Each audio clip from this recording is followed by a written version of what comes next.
get these 3 things right, then you're completely off to the races and your channel will explode and you'll become a millionaire. So in this video, I'm gonna take my last 6 years of experience on YouTube and I'm gonna try and condense it into a 3-part framework that I would follow if I was starting a YouTube channel completely from scratch today. So I call this framework the Part-Time YouTuber Blueprint because my course is called the Part-Time YouTuber Academy, and I've taught this system to more than 2,300 students over the last 3 years. Now there's 3 levels to this framework. If you're new to making videos, and in this context, I'm starting a YouTube channel with 0 experience completely from scratch, we're gonna start with level 1. Level 1 is get going. And this is like your first 3 videos. Now, if you're starting completely from scratch and you have 0 experience, then a huge hurdle that holds people up from starting a YouTube channel is actually just not getting started with the thing in the first place. So what I'd be doing is I'd just be making 3 videos. Maybe they're shorts, maybe they're videos I don't even edit. Maybe I'm just making them on my phone and speaking to the camera and uploading them to a new YouTube channel. I would create a channel, create maybe some channel art on Canva or something like that. And this is kind of like the first 3 dates that you go on someone if you're in the dating world.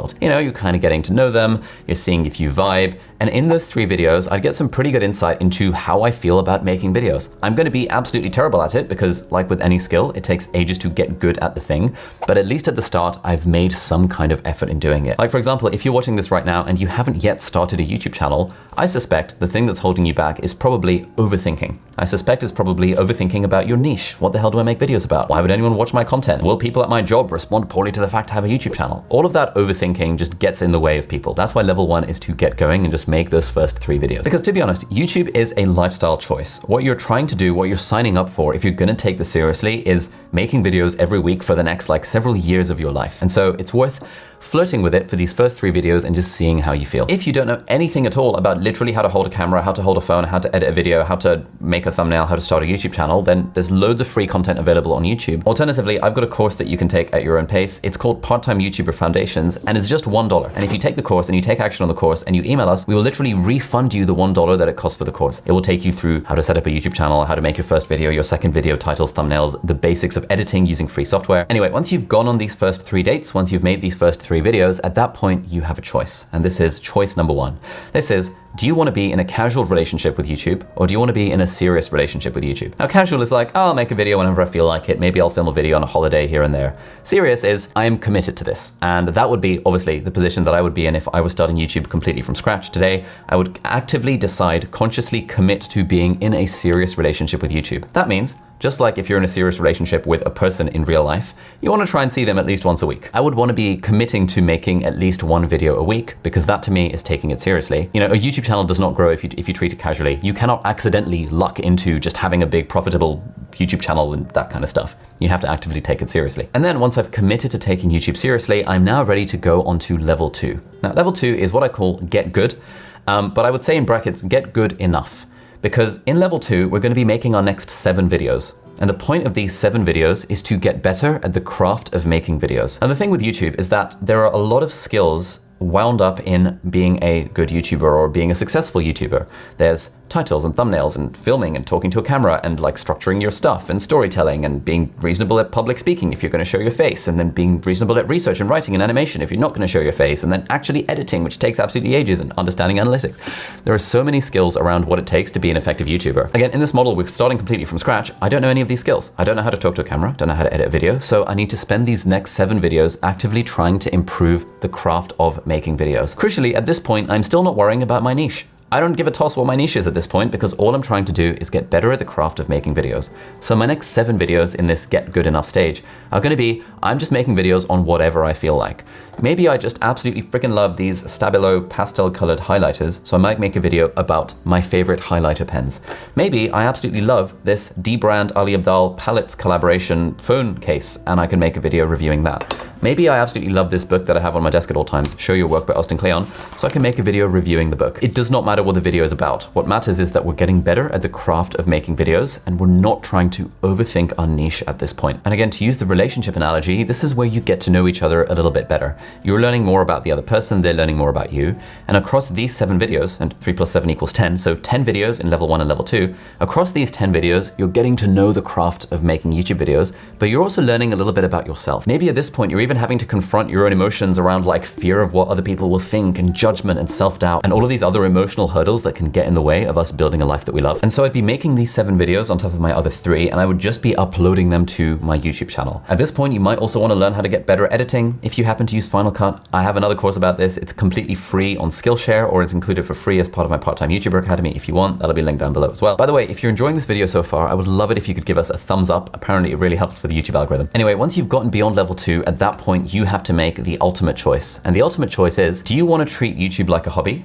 having made 10 videos? Or do you want to treat YouTube like a business? And on the hobby to business spectrum, let's say hobby is 0 and business is 10, where do you land on that spectrum? You're not allowed to pick 5. And if you do decide at this point that you actually want to treat YouTube as a hobby, that's totally fine. But if you decide that you want to lean towards the business end of the spectrum, if you decide like I would if I were in your position, that I want to treat YouTube very seriously, and I want to treat it like a business, and I want to be a professional rather than an amateur when it comes to YouTube, that takes us on to level 3. And level 3 is get smart. Now at this point, we need to actually understand the game of YouTube. So far, in these first 10 videos, we've just been trying to make videos that we enjoy. But to really grow a YouTube channel that can potentially change our life, we need to understand what is the game that we are trying to play. And there's basically 3 things. There's only 3 things that YouTube cares about when it comes to growing a YouTube channel. And if you can get these 3 things right, then you're completely off to the races and your channel will explode and you'll become a millionaire. And those 3 things are number 1, click. Number 2, watch time. And number 3, satisfaction. So firstly, the click. This is the importance of titles and thumbnails and idea generation and concept.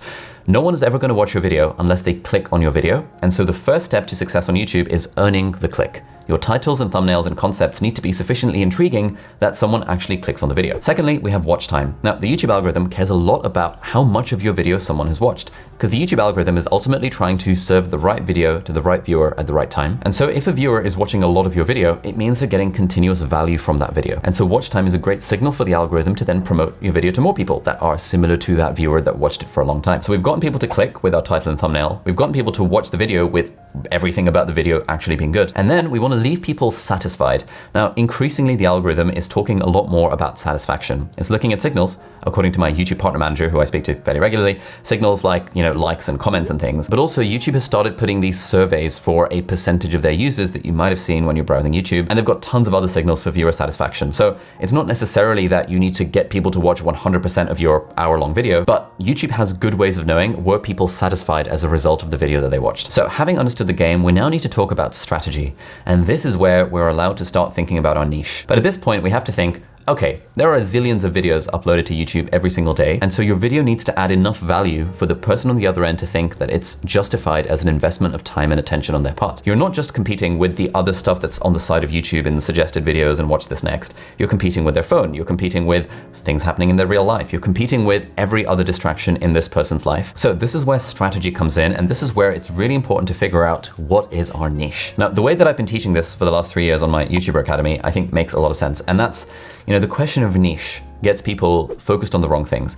I think a niche is actually 2 things. It's a target and it's a value. So in the start of my YouTube journey in 2017, the target for my YouTube videos was people applying to medical school in the UK. And the value I was giving them was helping them get into medical school in the UK. And that is a very clear target and a very clear value proposition, which is how my channel grew in those initial days. Now, in our YouTuber Academy, we have a whole 2-hour-long session where we talk about how to figure out your target and your value proposition. But kind of long story short, basically what you want to do is you want to figure out what are your own interests and what are your own strengths and what are your own unfair or competitive advantages, and who are the people that you could potentially help or serve with your content. And then you kind of combine all those things and you make a few hypotheses about, okay, I could potentially be helping small business owners manage their accounts. Or I could be potentially helping dentists run better ads on Facebook. Or I could potentially be helping students in Indonesia get better at studying for their exams. Whatever that target and value is, those are different niches that you could potentially enter with your YouTube channel. And so that answers the question of why should someone watch my videos? It's the videos are targeted to that person and I'm giving value to that person, and therefore people are watching my videos for the value that they get. Whether it's entertainment or education or inspiration, there's always value that people want to get from your videos, otherwise they wouldn't watch them. And then the next question we have to answer in the strategy piece is, why would someone watch my videos rather than the other videos on this topic? Now, most niches that you might want to go into on YouTube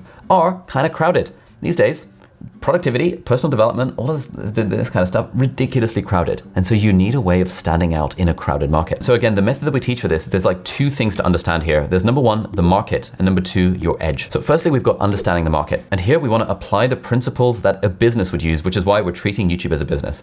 Let's say you wanted to start a new business. Let's say you decided, I want to open an Italian restaurant on my local high street. You wouldn't just decide to open an Italian restaurant on your local high street.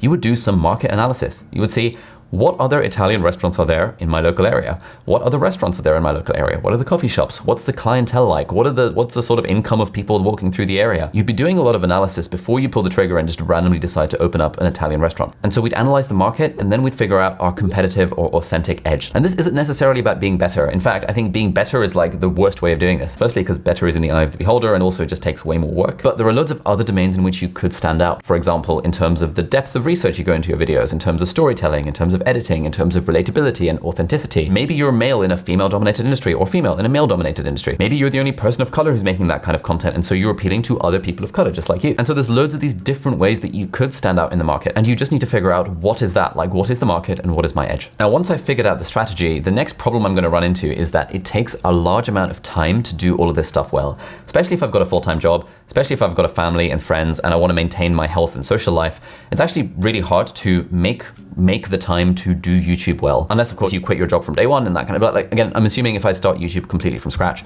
I don't have the ability to quit my day job. And this is quite a lot to do. There's a lot of stuff you have to do to be good at YouTube, and it's really, really, really hard to do it in, 5 to 10 hours a week. But what I've learned over the last 6 years, and I'd incorporate this kind of knowledge into my starting YouTube from scratch, is that if I build systems and leverage, then I actually can do YouTube in somewhere between 5 and 10 hours a week. And again, this is thinking like a business. It's like, if you go into any McDonald's anywhere in the world, you'll get basically an identical experience because the systems and processes that McDonald's have built are absolutely incredible. You can put any 16-year-old into any of the positions at McDonald's, basically, and they'd give you the same result because the systems are so good. So what I'd be thinking is, how do I build systems for my YouTube channel so that I can create valuable content that my audience finds interesting and useful within my niche that's strategically aligned to what I want to do, but do it in a way that doesn't take up large amounts of time. Now, if you've gotten to the end of this video and you're interested in potentially building systems for your own YouTube channel and saving a lot of time, that's exactly what we teach on my Part-Time YouTuber Academy. And we're going to be doing our final live cohort of the course in April and May of 2023. So this is the last time we're doing a live cohort. I've done 7 live cohorts for over 2,300 students in the last 2.5 years.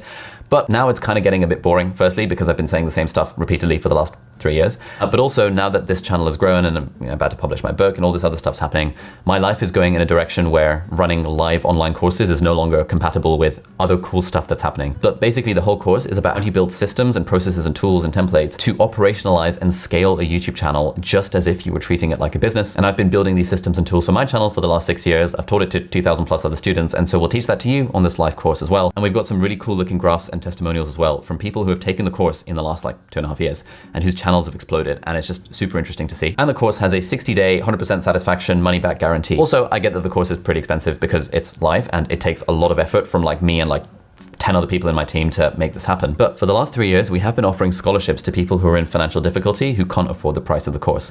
And this time, again, because it's the final live cohort that we're going to do, we have doubled the amount of scholarship places that are available. So if you want to take YouTube seriously, but if you're in a financial situation that means you can't afford the price of the course, then you should absolutely apply for a scholarship. We spend a lot of time looking at these applications. The team spends ages reviewing them. And so if your application is good, you'll get a scholarship to the course, and then you can join this community of 2,000 plus part-time YouTubers. It's absolutely sick. Anyway, that'll be linked down in the video description so you can check it out. And if you enjoyed this video, you might like to check out this video over here, which is my top 10 tips for beginner YouTubers. So that might be interesting for you. Thank you so much for watching. Have a great day, and I'll see you in the next video. Bye-bye.